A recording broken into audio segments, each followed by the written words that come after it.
when we talk about the Dream Team and we talk about other squads that have played in the last, I guess, 30 years for the Team USA, it's been teams that have been mostly homegrown. There's obviously Patrick Ewing and there's Tim Duncan. There's those guys, but most of the time it's been homegrown talent that has gone overseas and beaten the best of the best around the world. But now I feel like we're getting into this new age, Howard, where Team USA is going to have to start to go to the role of Spain and Greece, where they're going to have to export talent to not only keep up, but keep up their dominance in the near future. I know you read the article. What did you think of the pursuit of Joel Embiid, and what do you think that says about how we go forward with Team USA in the near future? Great stuff by Joe Varden over at The Athletic. Really interesting story. And, it's funny because we knew the basic outline that Joel Embiid had options, right? And this is weird, right? This is like some high school or college recruiting type stuff, right? Where there's we don't see this on the international stage normally, where multiple countries are now bidding for a player as if it's like the next hot 13-year-old, hoop prodigy coming up, and all these high schools are now angling to get him to come to their school. It's strange. I don't think this is a preview of things to come, right? It's a very unique situation where Embiid had multiple options. So France thinks that he's committed to them. That's what comes out in the story. The French basketball program absolutely thought he had committed. Embiid, through his people, denies that. Embiid did not talk to Joe Varden for the story. So there's probably some ambiguity there, right? Anytime you've got a he said, she said story, and especially if one side's not talking on the record extensively, you wonder. But to the extent it says anything about the U.S. program, we've had a lot of stumbles, right? The Team USA has had its stumbles over the last 20 years. And, look, the Dream Team was put together in the early 90s to kind of get the U.S. back on track. And then when things got off track in 2004, when they won bronze that year, that was LeBron was there, but it was a young LeBron. It was like Stephon Marbury and can't remember everybody else on that team, but they flopped. Then you get the Redeem Team. So the Team USA basketball has been working hard for the last 20 years to make sure that the U.S.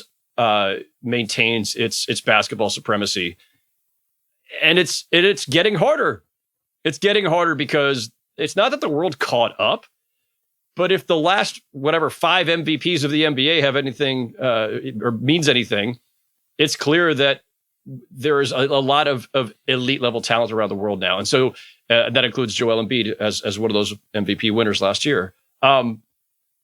So it's almost natural that there's going to be some of this. If guys have dual nationality or optionality for where they can have a passport, those countries are going to pursue them. I don't know if this is a preview of things to come because, it was a unique situation. But it is fascinating.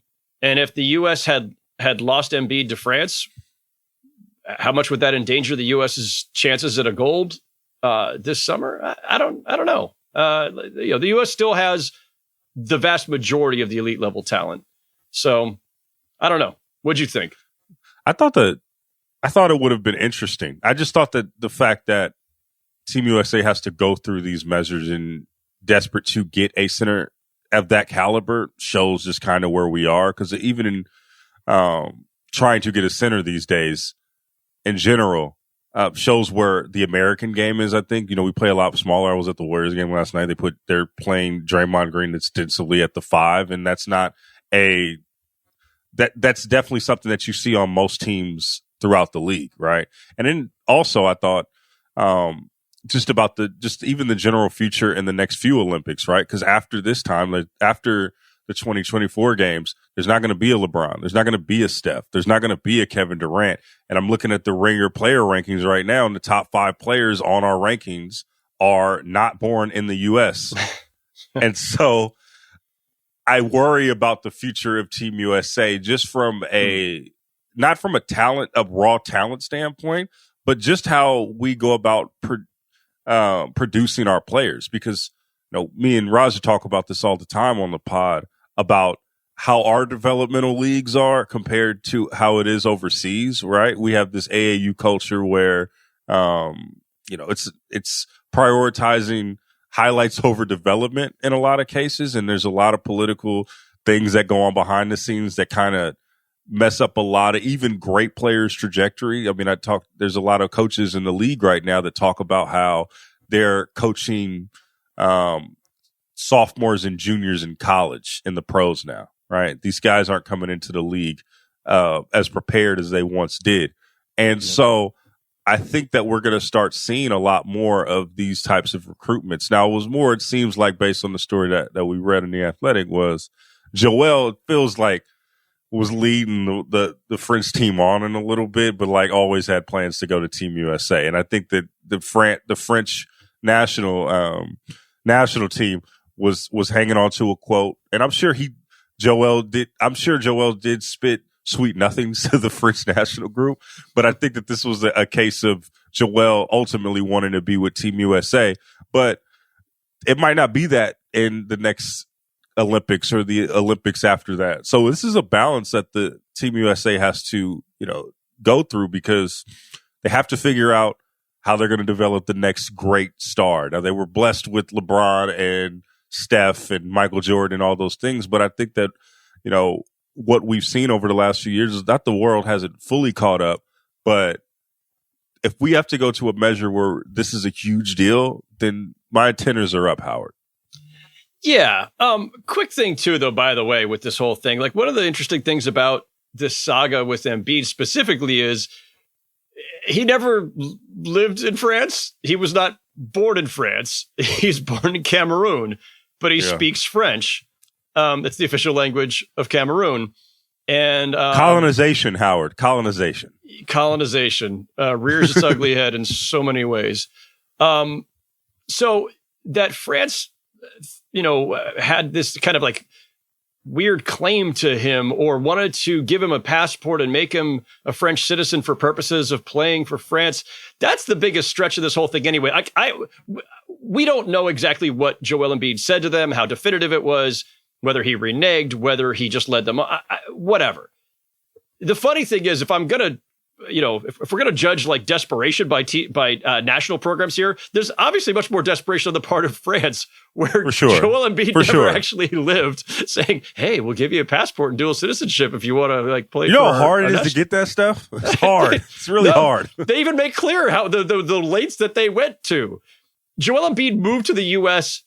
when he was 16 years old. He's been here for a pretty long time. Like, if there's any place that it makes sense that he is a citizen of, aside from Cameroon, it's actually the U.S. So, like, it's all a little strange. In terms of, like, how much the U.S. needs him. All right, so, yes.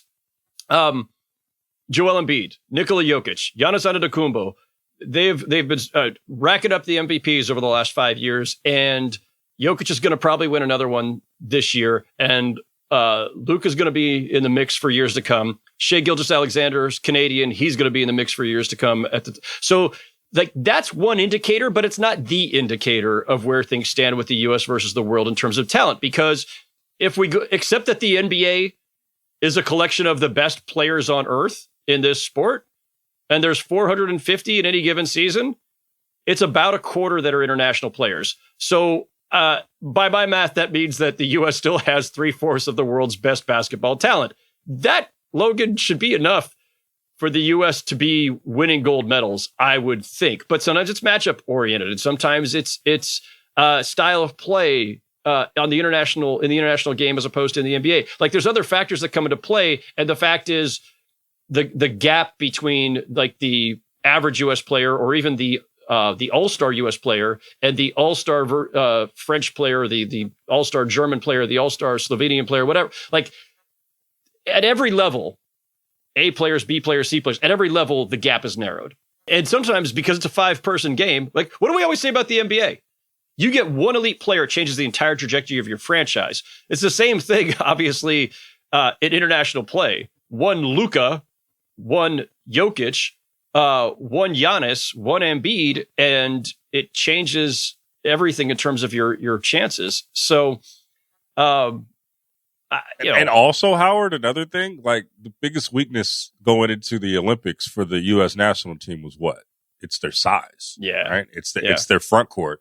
And if you're going up against, France, who has Joel Embiid and Victor Wembanyama, like that's a problem. The best centers in the NBA, Jokic and Embiid, both international players. And now Wembanyama's coming quick. Yep. Also international, like Gobert. That's why France was thirsty out here. That's why France was that thirsty out here to get him. Hey, that's why they were trying very hard. They told Joe Varda the coach of the French team wanted to put Gobert, Embiid, and Wembanyama on the court together. Whew.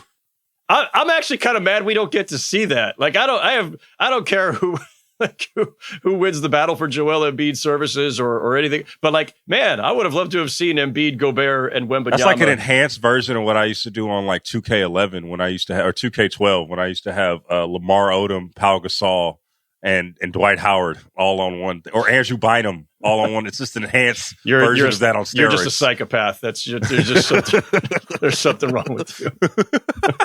You weren't in these virtual streets, but no, like this is why they tried so hard for that, because if there was ever a time where you were going to go clip the Team USA, you would get their biggest weakness. And now, if Embiid is healthy, this is a formidable, more than formidable Team USA team. They're gonna kick some ass this summer, dude. Just overwhelming.